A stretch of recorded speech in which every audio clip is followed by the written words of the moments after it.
ఈ రోజు దేశాన్ని ఏలుతున్నటువంటి నరేంద్ర మోడీ కూడా ఒకే దేశం ఒకే విధానం అని అనేక సార్లు దీర్ఘాలు తీసి అనేక ఉపన్యాసాలు ఊదరగొట్టి చెప్పినప్పటికీ ఈ రోజు దేశంలో కొంతమంది పెట్టుబడిదారుల సంపద మాత్రం వెనకబడుతుంది తప్పిస్తే కార్మిక వర్గం శ్రమ మొత్తం దోపిడీకి గురవుతూ ఈ రోజు కనీసం తిండి కూడా తినలేనటువంటి పరిస్థితుల్లో కొట్టుమిట్టాడుతున్నటువంటి పరిస్థితి ఉంది.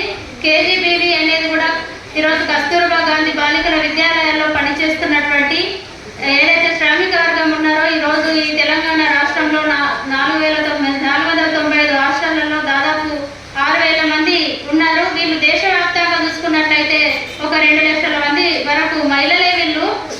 అక్కడ ప్రతి హాస్టల్ కూడా ఈరోజు మండల కేంద్రానికి 6 బయట ఉంటుంది. మొత్తం అడవులలో ఉండే హాస్టల్లో నైట్ వాచ్మెన్స్ ఉమెన్స్తో వాళ్ళు అంటే నైట్ వాచ్ ఉమెన్స్ ఈ హాస్టల్ నిర్వహణ మొత్తం కూడా వీళ్ళే చూసుకుంటారు. ఈరోజు కనీసం వారానికి ఒక సెలవు ఇవ్వాలన్న అనే జీవోలు ఉన్నప్పటికీ కూడా వాళ్ళు సెలవు తీసుకుందామంటే కూడా అక్కడ ఇంకో అడ్జస్ట్మెంట్ స్టాఫ్ లేక ఈరోజు నరకయాతను అనుభవిస్తూ కనీసం వాళ్ళ హక్కుల కోసం మాట్లాడుకోవడానికి ఒక రోజు బయటికి రావడానికి కూడా వాళ్ళకి పర్మిషన్స్ లేక ఈరోజు ఒక రోజు డుమ్మ కొడితే ఒక 1000 రూపాయల జీతం కట్ చేసేటటువంటి దౌర్భాగ్యమైనటువంటి పరిస్థితులు ఈరోజు కేజీబీవీ కొనసాగుతూ ఉన్నాయి.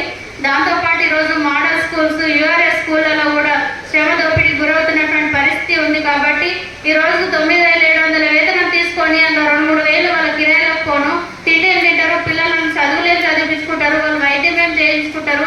అనేక సందర్భంలో పప్పు కుక్కర్లు వెళ్తే వాళ్ళు అప్పుడు చేసి దవాఖానలు చూపించుకున్నటువంటి పరిస్థితి ఉంది. అడవులలో మొత్తం పాములు వచ్చి కరిస్తే కూడా వాళ్ళు ఈఎస్ఐ సౌకర్యం లేక ఇప్పటికీ అప్పులు చేసి వాళ్ళు వైద్యం చేయించుకుంటున్నటువంటి సందర్భాలు ఉన్నాయి.